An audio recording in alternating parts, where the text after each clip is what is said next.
Alguns teólogos entendem que a Bíblia diz apenas da moderação. De fato, a palavra oinos, em grego, ou a palavra aim, significa vinho, mas ela também pode significar suco de uva. No livro de Isaías fala de dar às crianças de peito vinho. Uma das promessas de Deus, vocês vão poder dar vinho para as crianças de peito. E evidentemente ele não ia falar de vinho alcoolizado.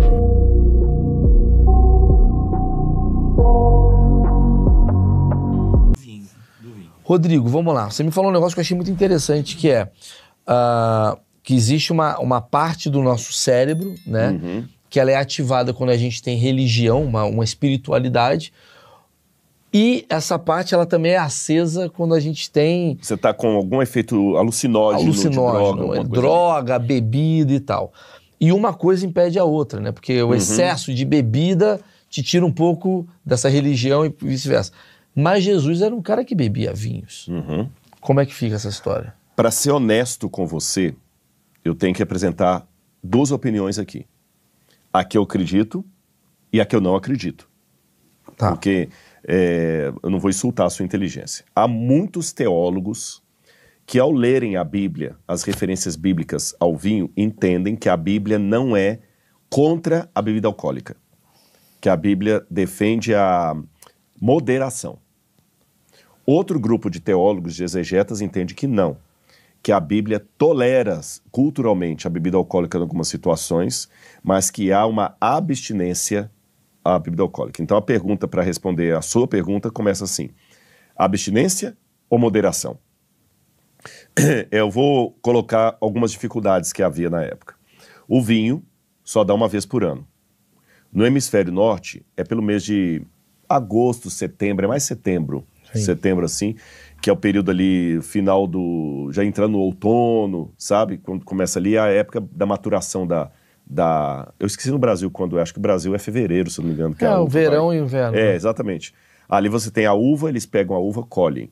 E a uva, hoje você pode guardá-la em câmeras refrigeradoras e tudo mais. Na época era barril. Mas naquela... Não, nem barril, naquela época era ânforas mesmo. Ânforas, E o barril já vem depois, o barril de carvalho e tudo. E ela, evidentemente, ela fermenta. Sim. O suco de uva, quanto tempo ele vira suco? Ele vira já... Você botar a uva lá... O mosto vira vinho Isso. rapidamente, depois vira vinagre. Isso. Tá certo? Não dura muito tempo. Então, como é que eles iam ter vinho o ano inteiro? Como eu falei, alguns teólogos entendem que a Bíblia diz apenas da moderação. Eu vou dar os argumentos a esse favor, depois vou dar os argumentos ao outro lado, que é o que eu acredito. Os que acreditam que a moderação fala o seguinte: na Bíblia, a palavra yain, que é vinho, em hebraico, yain, significa vinho de uma maneira geral. E é vinho, vinho mesmo. Vinho, vinho mesmo. Em grego você tem a palavra oinos para vinho. Beleza. E realmente na Bíblia, quando fala, por exemplo, que Noé bebeu, ele ficou embriagado. Então tinha que ser realmente o vinho fermentado e tudo mais. Fora o fato que eles não tinham como ter suco de uva o ano inteiro, porque a uva fermenta. E acaba a época. E acaba a época, exatamente. Então Jesus, quando usou ali, transformar água em vinho, no milagre de Caná da Galileia, foi vinho alcoolizado. E fala, o vinho alegra o coração, tá lá na passagem, um pouco de vinho, aquela coisa toda e tal. Também na Santa Ceia, Jesus usou o pão e o vinho. A própria Igreja Católica assim interpreta, tanto é que o vinho usado na missa é o vinho alcoólico. É o vinho alcoólico. É um suco. Do outro lado, agora, que é o lado que eu defendo, a argumentação é um pouquinho diferente. De fato, a palavra oinos, em grego, ou a palavra aim, significa vinho, mas ela também pode significar suco de uva. Olá. Ela também pode significar suco de uva. Por exemplo, no livro de Isaías fala de dar às crianças de peito vinho. Uma das promessas de Deus, vocês vão poder dar vinho para as crianças de peito.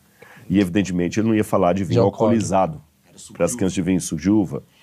Você tem nos manuscritos do Mar Morto as questões sacerdotais em que você não poderia usar em nenhum elemento do santuário qualquer coisa que tivesse fermentação.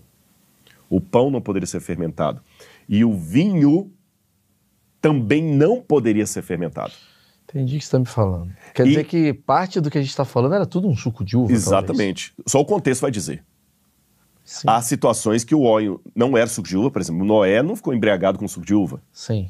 tá certo? Mas não necessariamente Jesus está pedindo pra galera beber suco de uva. Exatamente. Beber vinho. Exatamente. E até nos textos de Qumran, nos manuscritos do Mar Morto, tem uma passagem que fala do Ain, que é o vinho, depois muda a palavra para Teirosh.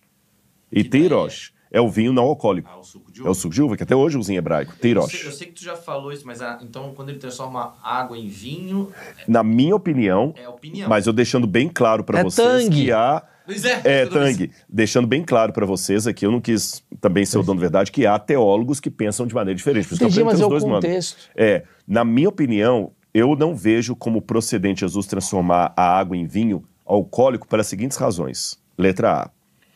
Se os que advogam a bebida do vinho na Bíblia dizem que a Bíblia prega a moderação, porque essa é a tese, e não a abstinência, raciocina comigo.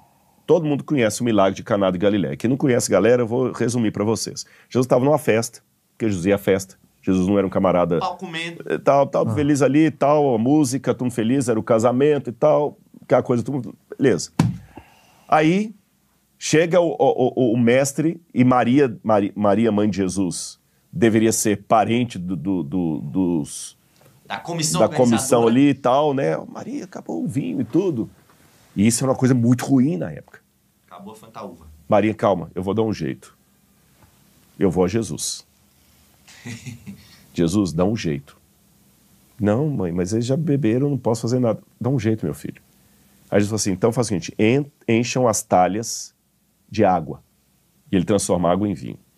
Raciocina comigo. Aquele povo já tinha bebido a festa toda. Uhum. Se Jesus dá mais vinho alcoólico para eles, onde é que está a moderação? Tá passando o limite. Para mim não bate. Se Jesus transformou em vinho mesmo, cadê a moderação que os teólogos falam que era vinho de verdade? Não teve. Tá todo mundo chapadão lá, vou dar mais vinho para vocês ainda, melhor ainda. Quer dizer, cadê a moderação? Segundo, na Santa Ceia. Se a Santa Ceia era uma coisa litúrgica, e na liturgia, eu falei dos manuscritos do Mar Morto, o livro de Deuteronômio, você não vai ter nada que é fermentado, nem o pão. Por isso que a hóstia consagrada da Igreja Católica é aquela fininha, aquela folhinha, parecendo ter casquinha de pão, né? Não, de Pão sírio. sorvete, né? Aquelas casquinhas sim. Sorvete. Ou quem é protestante também, dependendo da linha religiosa, é o pão sem fermento. Ou mesmo judeu na Páscoa, tem aquele pão sem fermento também, que eles usam ali. Então, por que o vinho teria que ser fermentado? Sim. Agora, historicamente, então eu dei minha interpretação bíblica historicamente, mesmo na cultura fora de Israel, o vinho alcoolizado não era de bom tom. Ok. Eu vou explicar como é que era o vinho na época.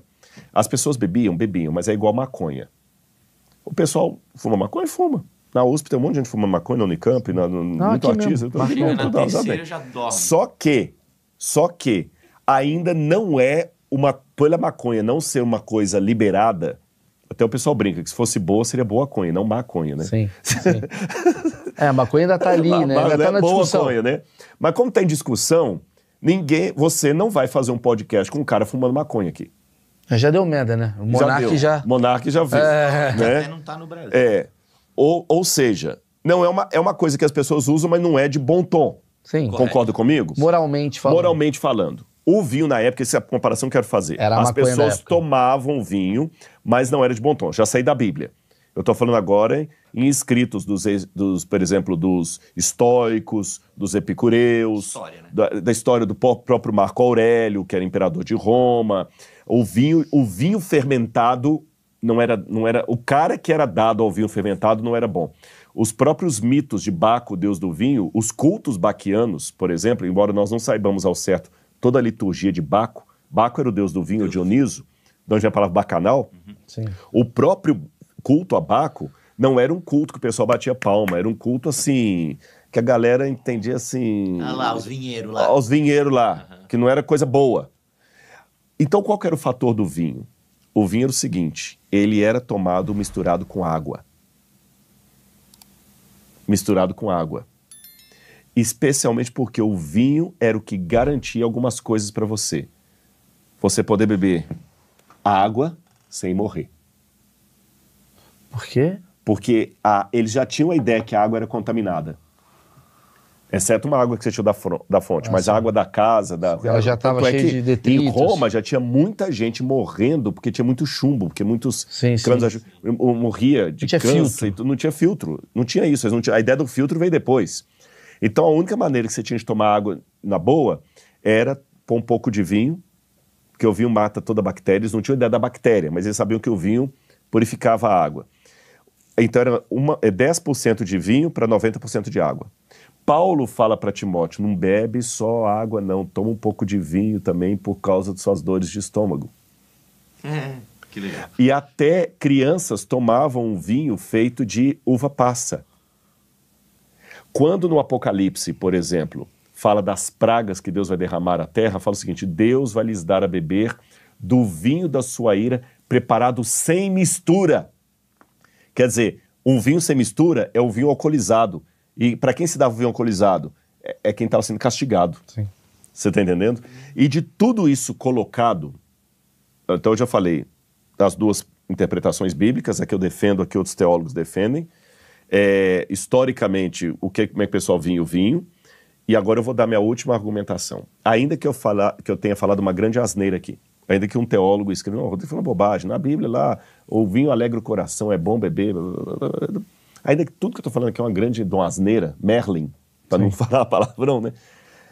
Eu ainda prefiro, respeitando os colegas que bebem, eu prefiro ser abstêmio. E vou dizer a vocês por quais razões. Letra A.